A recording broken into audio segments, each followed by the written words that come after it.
de esta tierra. ¿Tú sabías que nuestro planeta será restaurado? La pregunta, ¿de qué manera será restaurado? Eso veremos hoy aquí en nuestro programa. Bienvenido a Biblia Fácil, me alegra poder tenerte allí del otro lado. Gracias a Dios porque nos permite siempre juntarnos en un mismo horario, juntarnos en una plataforma para poder estudiar la Biblia. Bienvenido. Bienvenidos amigos, estamos finalizando nuestra temporada. Todo lo que sucede aquí en la tierra tiene comienzo y final. Lo único que no tendrá final será el cielo y la eternidad. Mientras tanto, todo lo que pasa aquí es transitorio. Todo tiene comienzo y fin. Y hoy estamos llegando al final de esta temporada. Me alegra poder haber compartido con ustedes 15 temas. Un camino que comenzamos allá, en el primer capítulo hablando sobre la existencia de Dios, y hoy que terminamos o culminamos hablando sobre la eternidad. Y como siempre, antes de poder abrir la Biblia, vamos a orar. Gracias Señor te damos por tu palabra, gracias por tus promesas, gracias por permitirnos estudiar la Biblia y a través de ella poder visualizar de manera diferente el futuro. El futuro no es catastrófico, el futuro no es terrible si es que nosotros miramos a Jesús. Y hoy queremos que tú puedas mostrarnos una eternidad a tu lado a través de tus promesas. En el nombre de Jesús. Amén. Hoy queremos hablar acerca de la tierra nueva. Y antes de hablar acerca de este tema importante, quiero mostrar aquí una vez más el curso bíblico En Busca de la Verdad, que son 15 capítulos que muestran las verdades que tú necesitas conocer. Es totalmente gratis y puedes solicitarlo al WhatsApp +5512 9810 1460 o ingresar también a nuestro sitio web estudielabiblia.com. Es totalmente gratis, solicítalo ahora mismo.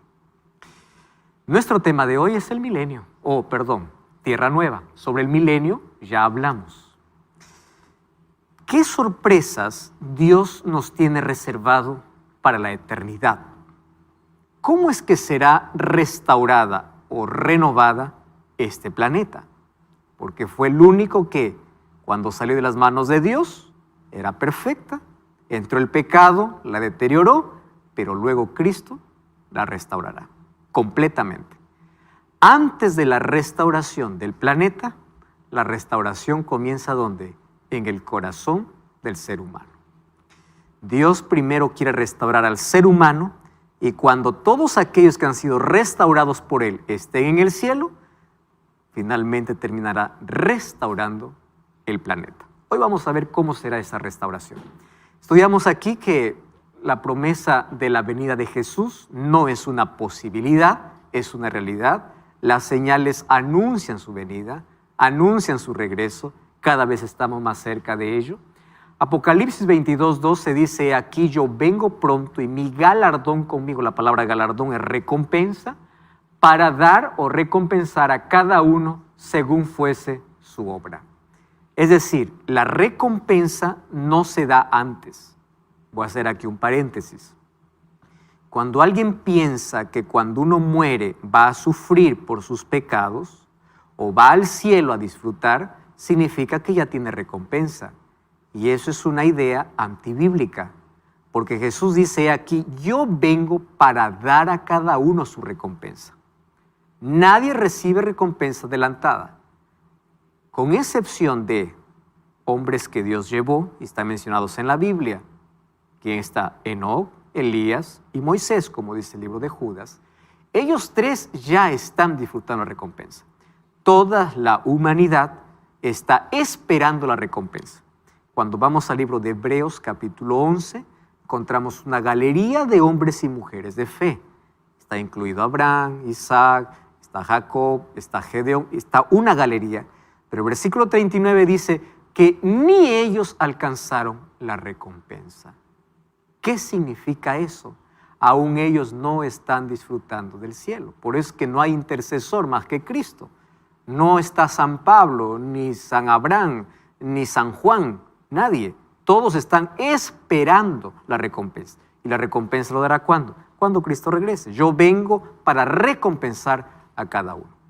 Vamos a estudiar hoy 4 o 5 R's que acontecerán desde que Jesús viene. La primera R es la R de resurrección. En la venida de Jesús, 1 Corintios 15, 51 al 54, dice que aquellos que murieron en Cristo serán resucitados y al ser resucitados, resucitarán glorificados. La resurrección de aquellos que murieron en Jesús ya será perfecta. ¿Qué significa eso? Todos aquellos que descendieron al sepulcro con algún defecto por el pecado, por algún problema físico, mental o moral, ellos ya resucitarán siendo perfectos. ¿Qué dice el apóstol Pablo? Luego los que vivimos, o sea, los que quedan vivos para ese tiempo, seremos transformados. ¿En qué consiste la transformación? La naturaleza de pecado que nos acompañó desde el momento que nacimos, ahora será arrancada para siempre. Nunca más tendremos ni deseo de pecar, nunca más inclinación al pecado. Nuestra naturaleza será perfecta. Así como cuando Adán salió de las manos de Dios. Nunca más tendremos aquel deseo que hoy tenemos por pecar. Nunca más. Seremos glorificados. Y allí Dios nos librará de la presencia del pecado. ¿Recuerdan que una lección les dije que la salvación está en 3 tiempos? Pasado, presente y futuro, conocida por 3 P's. La primera es la justificación. Dios me libra de la penalidad del pecado. ¿Cuál es la pena del pecado? La muerte. Dios me justifica, Él se coloca en mi lugar y en lugar de muerte me da vida. ¿Cuál es la segunda fase? Santificación. No solamente me justifica, también me santifica. Y ahí Dios me libra de la segunda P del pecado, del poder del pecado. El pecado no tiene más dominio sobre mí. Pero luego viene la glorificación y Dios me libra de la presencia del pecado, que es la tercera P. Dios me libra de la presencia. Nunca más deseo de pecar. Y eso sucederá cuando Jesús regrese. Las tumbas se abren, los muertos resucitan glorificados, los ángeles juntan a las familias y así estaremos listos para ir al cielo. La segunda R, la R del reencuentro. Me encanta esto, porque yo sé que la mayoría, por no decir todos, ya tenemos a alguien que tanto amamos y que ya no está con nosotros. Los momentos más lindos de la vida pueden ser interrumpidos justamente por ausencias. Y es triste, ¿verdad? Yo no sé cuál es el ser querido que ustedes ya perdieron. Yo ya perdí a mi padre, yo ya perdí a mis abuelos, yo ya perdí a tíos, perdí a familia tan cercana. Personas con el cual cada vez que uno recuerda, obviamente, la nostalgia, el dolor llega. Inclusive en los momentos de reunión familiar hay un lugar vacío y tú sabes que ese lugar le pertenece a alguien. Así que el reencuentro será glorioso. Imagínate volver a reencontrarse con alguien que hace tanto tiempo no hablaste y tantas cosas que él no sabe. Pero tenemos una eternidad, ¿no? Para poder contarle todas las cosas que él no vio, pero que nosotros vivimos. Esa R del reencuentro será extraordinario. Los ángeles vendrán, seremos reunidos. Apocalipsis 8:1 dice que el cielo hay silencio como de media hora. Significa que el cielo queda vacío. ¿Por qué? Porque los ángeles vienen. En Mateo 24 decía Jesús viene en poder y gloria y todos los ángeles con él. Y todos iremos allí al cielo. Jesús no pisará la tierra. Iremos a recibir a Jesús en el aire. El arrebatamiento, por lo tanto, no será en secreto. El arrebatamiento será glorioso.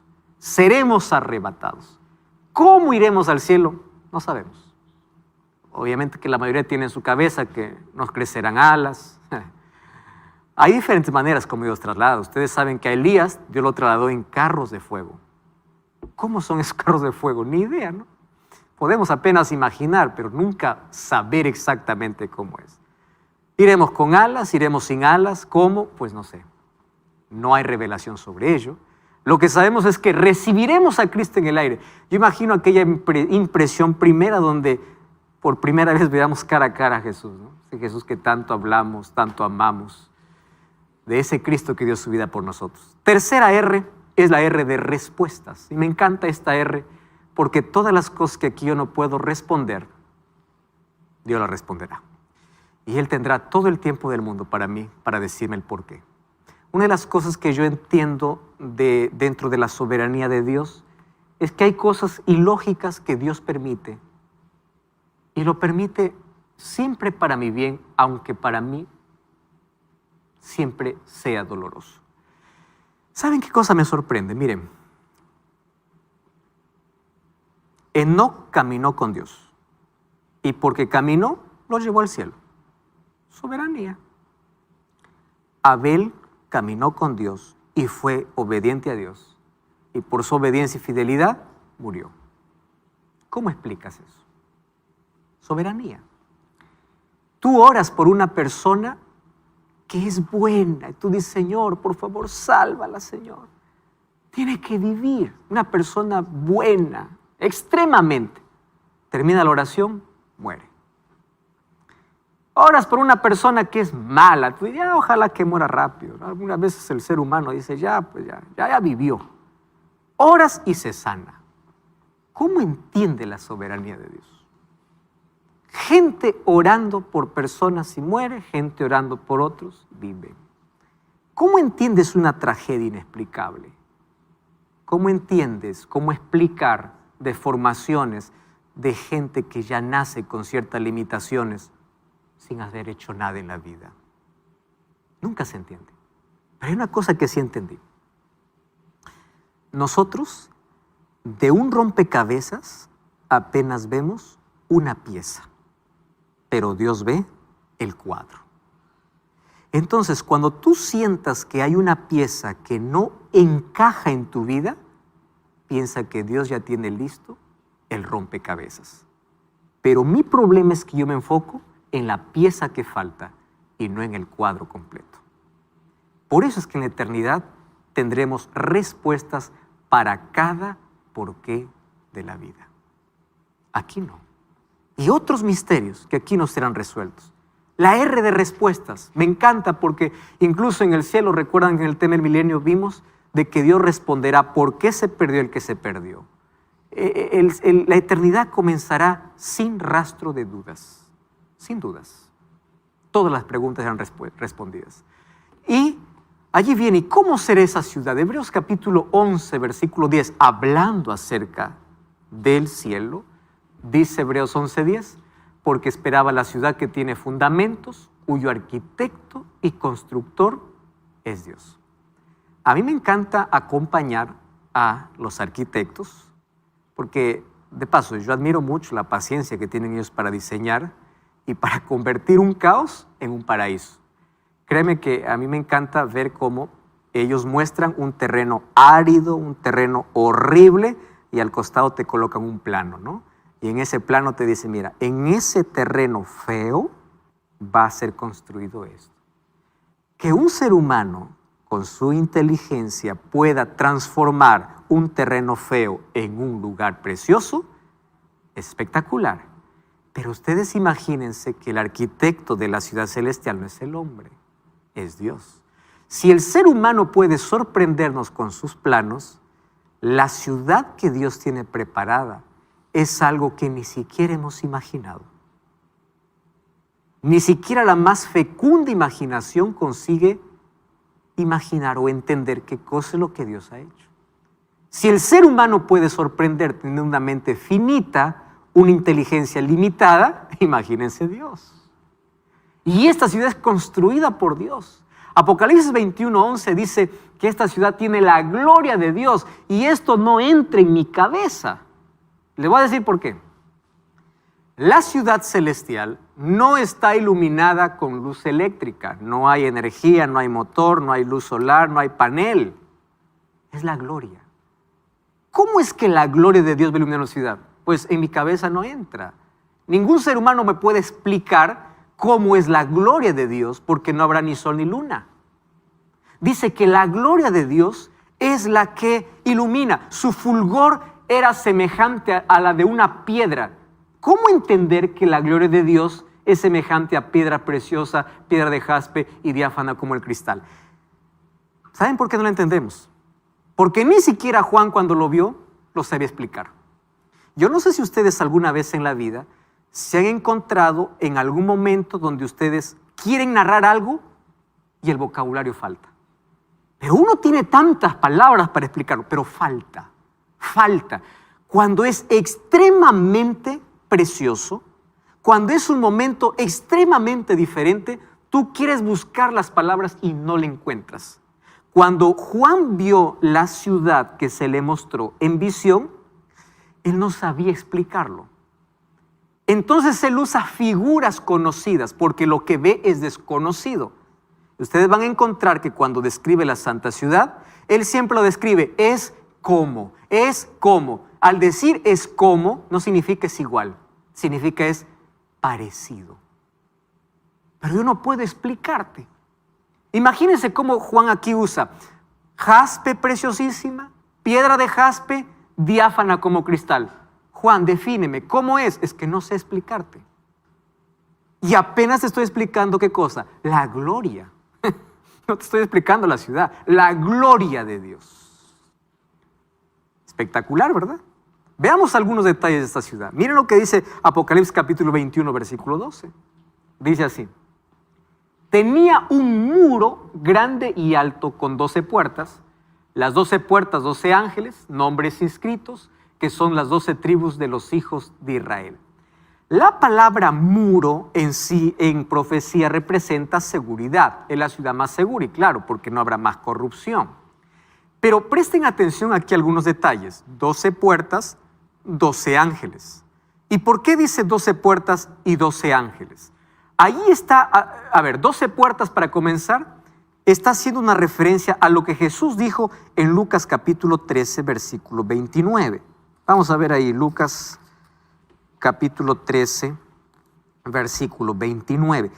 Miren, dice así, Jesús estaba hablando acerca de aquellos que entrarán al cielo. Y dice, vendrán del oriente, del occidente, del norte, del sur, y se sentarán en la mesa del reino de Dios.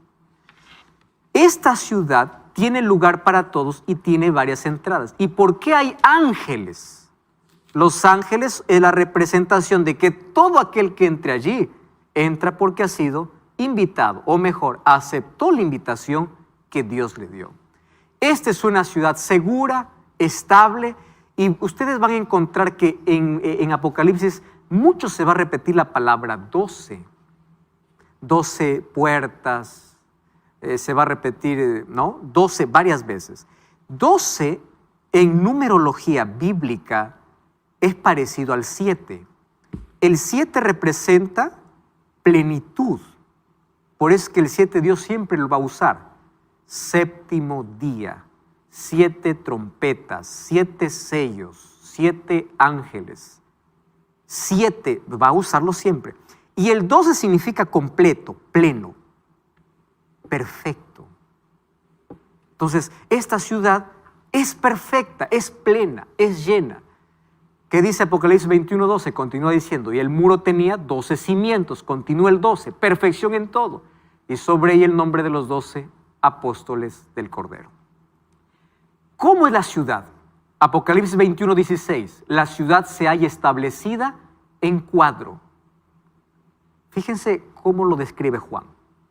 Su longitud es igual a su anchura. Midió la ciudad con la caña 12,000 estadios. La longitud, la altura y la anchura son iguales. Solo que aquí hay una observación interesante. ¿Cómo son las ciudades que conocemos ahora? Son largas, son anchas, son accidentadas, en fin. Esta ciudad es una ciudad que no podemos imaginar por una razón. Esta ciudad tiene la forma de un cubo.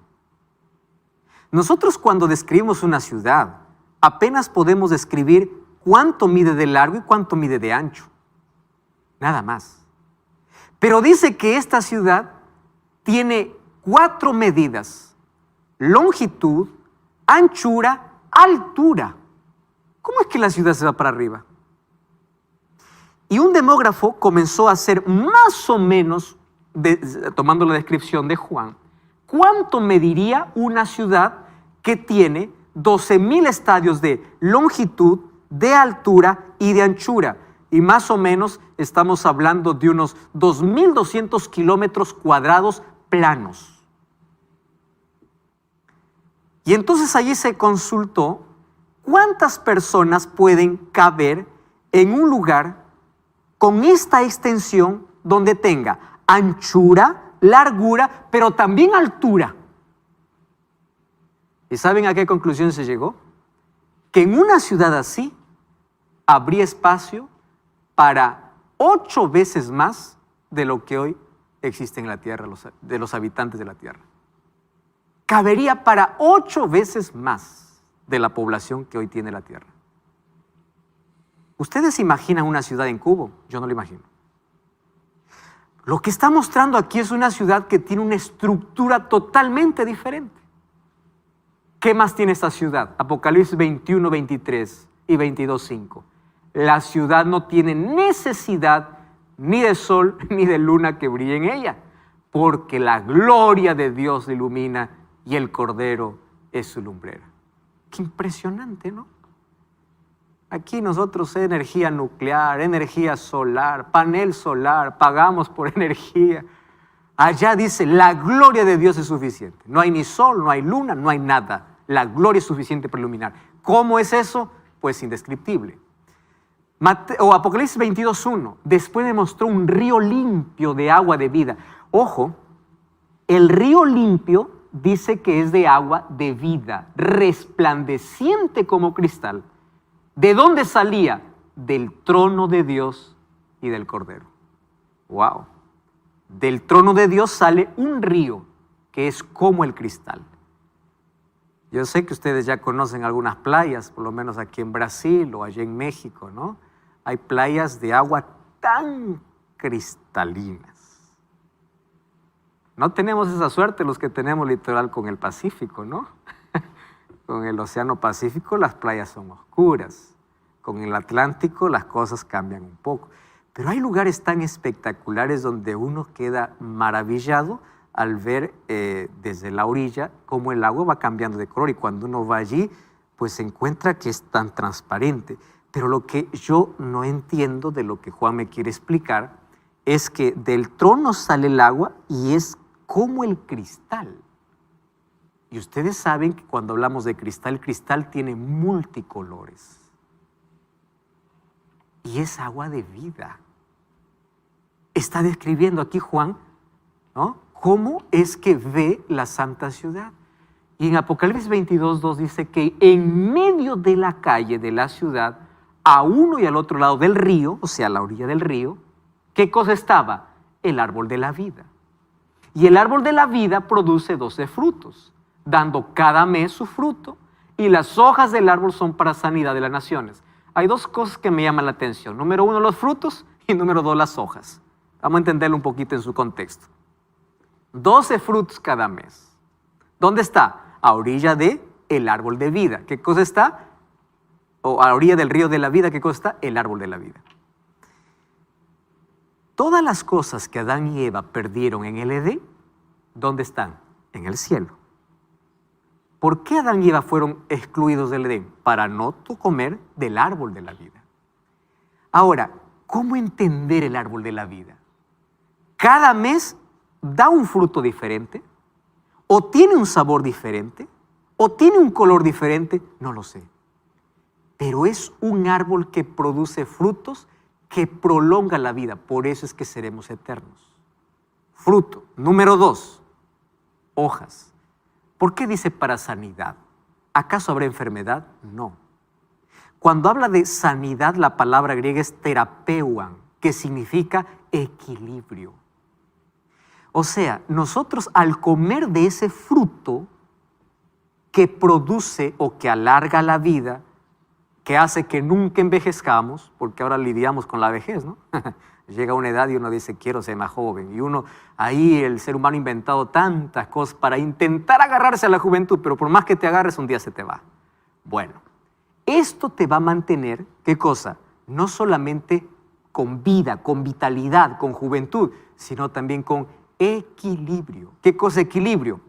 Completo en todas las áreas, mental, física y espiritual. Plenitud completa. ¿De dónde viene? Del trono de Dios.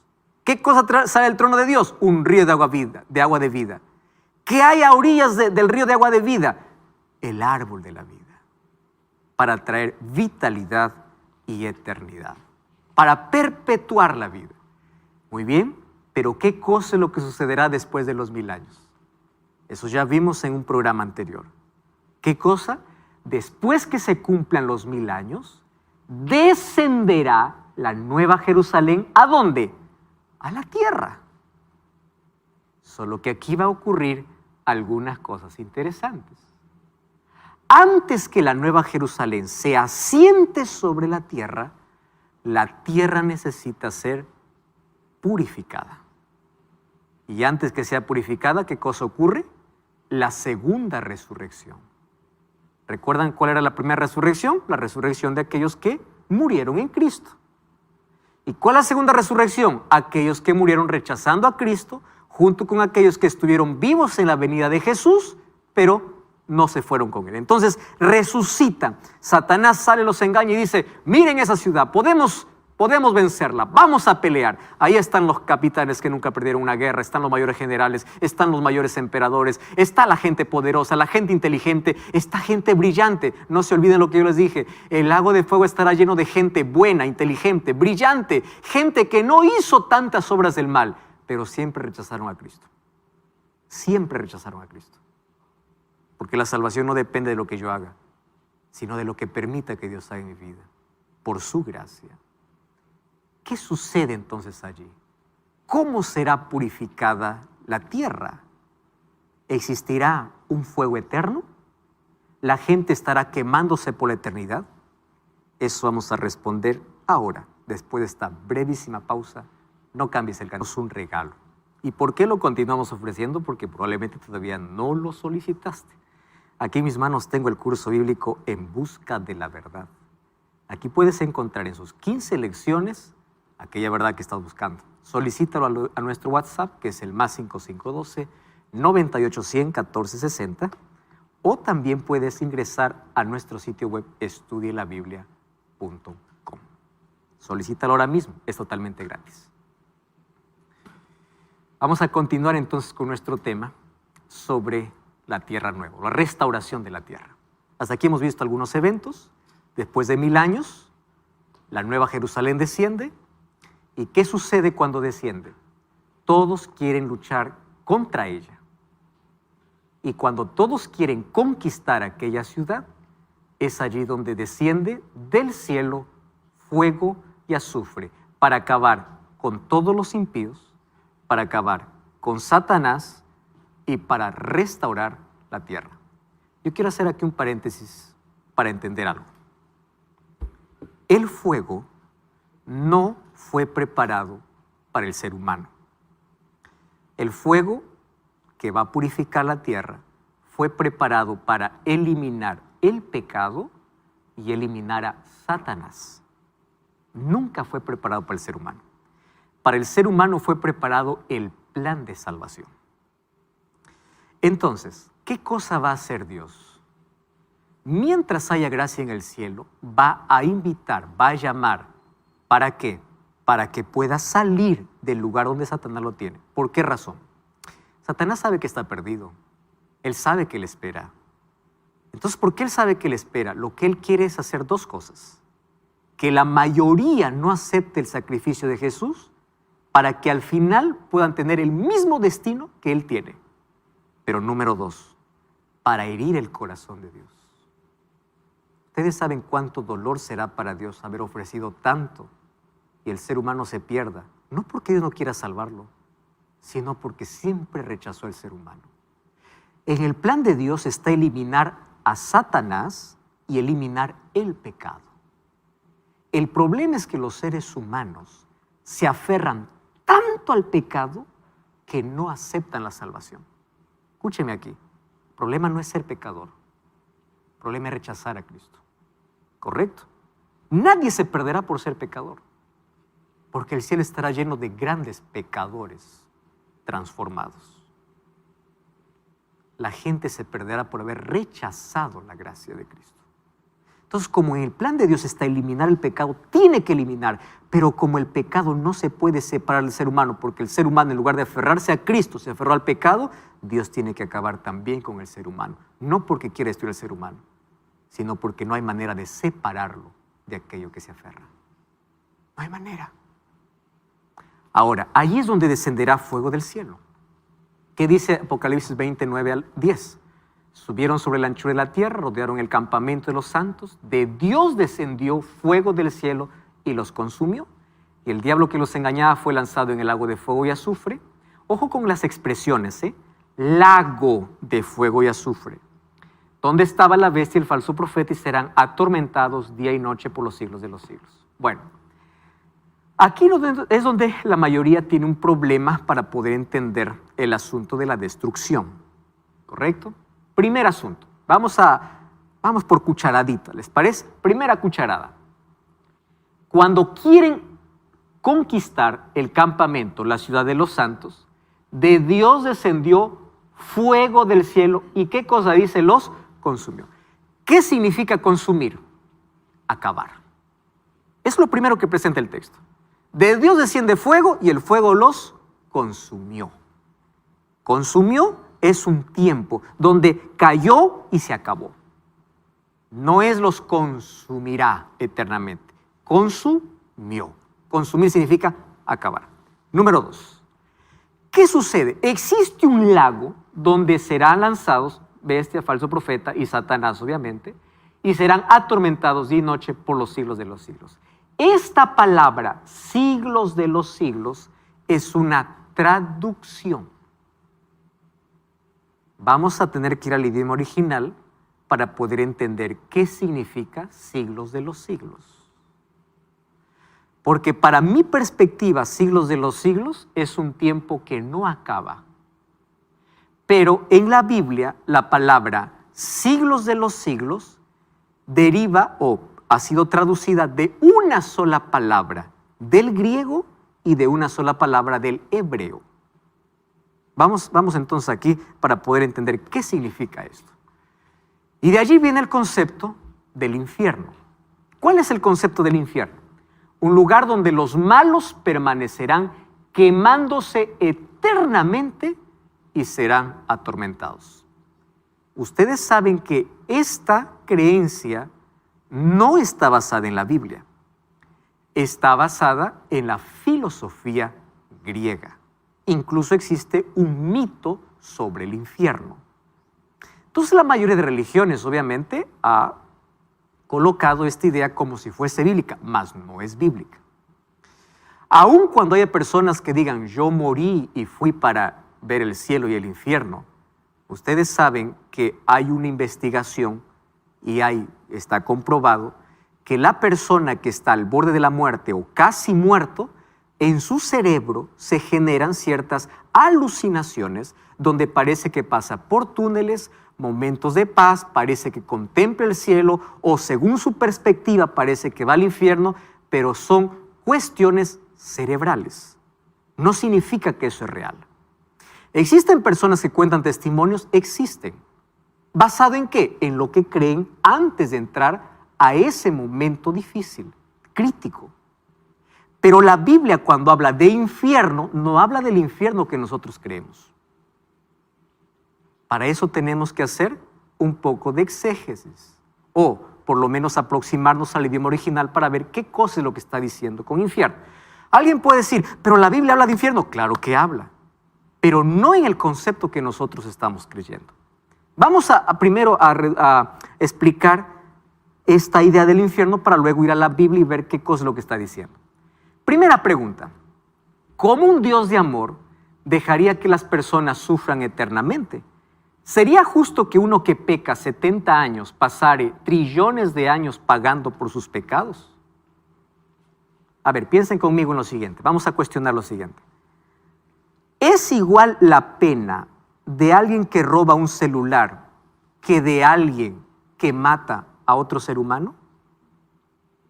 ¿Es igual la pena? Aquí en la tierra no. Si el ser humano entiende que la pena es de acuerdo a su culpa, el ser humano siendo corrupto, el ser humano, siendo injusto, entiende que nadie merece una pena por igual, sino de acuerdo a sus actos, ¿ustedes creen que Dios es injusto para decir todos se queman eternamente? Presten atención acá. El diablo pecó desde el cielo. ¿Cuántos años lleva el diablo en pecado? Más de 6,000 años. ¿Es justo que uno que peca más de 6,000 años sufra la misma pena de alguien que sufrió o que pecó 70 años? ¿Es justo eso? Por eso es que muchos miran a Dios como un sádico, injusto. Y tiene razón. ¿Por qué tiene razón? Porque si yo creo en un infierno que la gente se queme eternamente, Dios es injusto. Su injusticia ni siquiera en la tierra se ve, porque en la tierra cada pecado o cada falta es condenado de acuerdo a su gravedad. ¿Están entendiendo? Entonces, Dios, siendo justo, no hará que todos los seres humanos paguen la misma condena. Habrá grados. ¿De qué? Ahora vamos a ver de qué. Entonces, que el mal se va a terminar, se va a terminar. Que todos los impíos van a morir, todos van a morir. Algunos más rápidos que otros. Satanás será el último en ser exterminado, porque él fue el que indujo a los seres humanos a pecar. Pero presten atención aquí.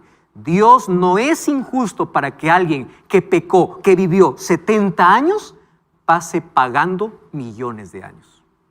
Ese no es el Dios que presenta la Biblia. Número 2.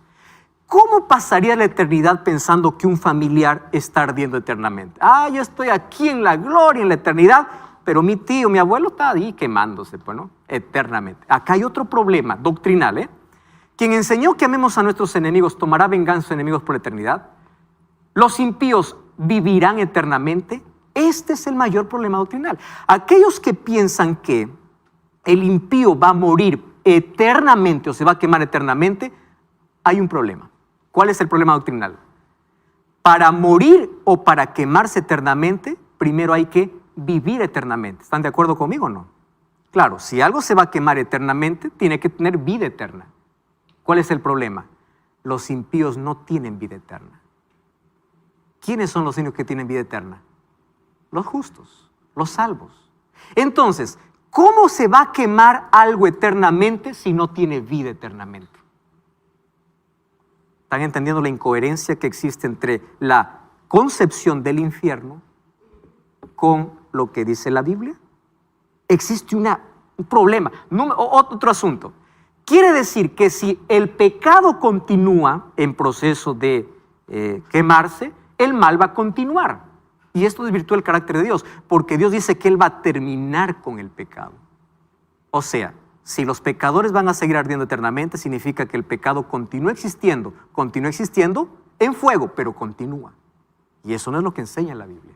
Entonces, ¿qué cosa es lo que enseña la Biblia? La confusión viene de las traducciones de dos palabras. La palabra Sheol, que es sepultura, y la palabra Olam, que es para siempre. Gehenna, que es sepultura en el Nuevo Testamento en griego, y Aionion, que es para siempre. ¿Cuál es el problema? En la traducción. La palabra que aparece como Olam, ¿qué significa? Para siempre, eternamente, por los siglos de los siglos. La palabra Olam es una palabra hebrea. La palabra Aionion es una palabra griega. ¿Qué significa Aionion? Para siempre, eternamente, eso significa. O por los siglos de los siglos. Dos palabras que se confunden. Sheol, ¿qué cosa es Sheol? Sepultura. ¿Cómo lo traduce la Biblia? Como infierno. Entonces, cuando en la Biblia encuentres la palabra infierno, puede ser que venga la palabra Sheol, que significa sepultura. Y cuando dice eternamente, ¿qué palabra aparece? Olam o palabra Aionion. Ahí viene nuestra confusión. ¿Qué significa Olam y Aionion en la Biblia? Que es traducida para nuestro idioma como por los siglos de los siglos y eternamente. Muy bien.